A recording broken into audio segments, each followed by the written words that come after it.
안녕하세요. 박성호 변호사입니다. 반갑습니다.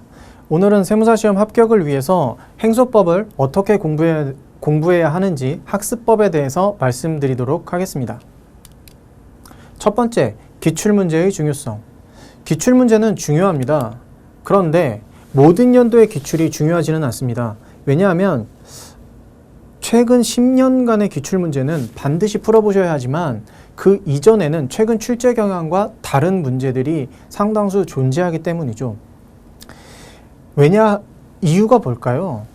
법은 여러분들이 보통 법에 대해서 갖고 계신 그 편견 중에 하나가 굉장히 고리타분하고 좀 딱딱한 학문이다 이렇게 생각하시는 분들이 많은데, 법은 실제 살아 숨쉬는 학문입니다. 왜냐하면 실제로 법률은 계속 개정되고 있고 판례는 변화하고 있으며 그 새로운 판례들이 끊임없이 나오고 있고 그것들이 우리 시험에 계속 출제가 되고 있기 때문이죠. 그래서 출제 경향에 맞게 그런 판례들을 공부를 하셔야 합니다. 기출문제도 선택을 하셔야 되고요. 두 번째, 판례는 중요합니다. 그런데 특정 판례에 매몰되면 안 되죠.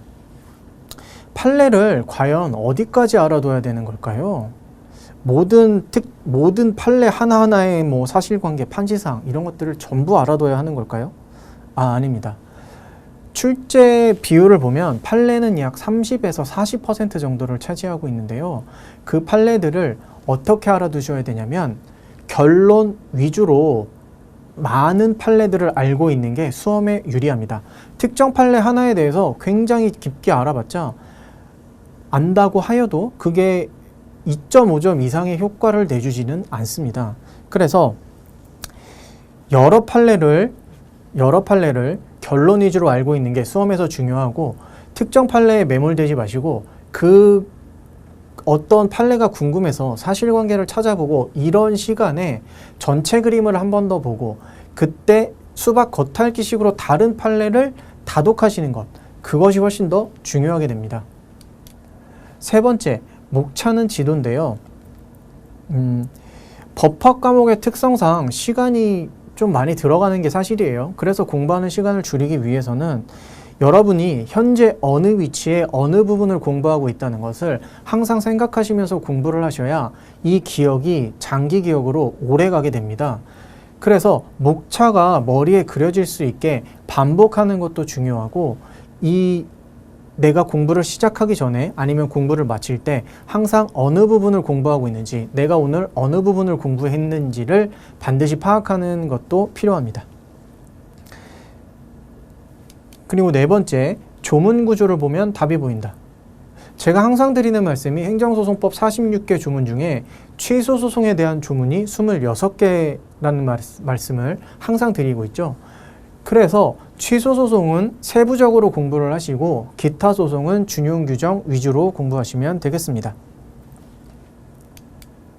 오늘 학습법에 대해서 정리를 하면 기출문제는 공부의 기초가 되고 기초이자 끝이 되어야 합니다. 그러나 모든 문제를 풀어볼 필요는 없습니다. 그 기출문제에 대해서 수험 적합성에 맞는 기출문제만 풀어보셔야 되고요. 두 번째, 판례는 중요합니다. 판례는 어떤 식으로 공부해야 하냐면 다양한 판례를 결론 위주로 아는 것을 목표로 공부하셔야 됩니다. 특정 판례에 매몰되시면 절대 안 돼요. 세 번째, 내가 공부하는 기억을 장기 기억으로 가져가기 위해서 내가 어느 부분을 공부하고 있는지를 항상 파악하셔야 됩니다. 마지막으로 취소소송은 세부적인 판례들 위주로 좀 더 세부적으로 공부하셔야 되고, 기타 소송에 대해서는 조문과 준용규정 위주로 공부하셔야 됩니다. 오늘 세무사 행정소송법 학습법에 대해서 이렇게 말씀을 드렸고요. 여러분들은 기출문제, 판례, 그리고 목차, 취소소송 위주의 이 학습법을 반드시 숙지하셔서 이와 같은 방식으로 공부하시기를 추천드립니다. 감사합니다. 여러분들은 반드시 합격하실 겁니다.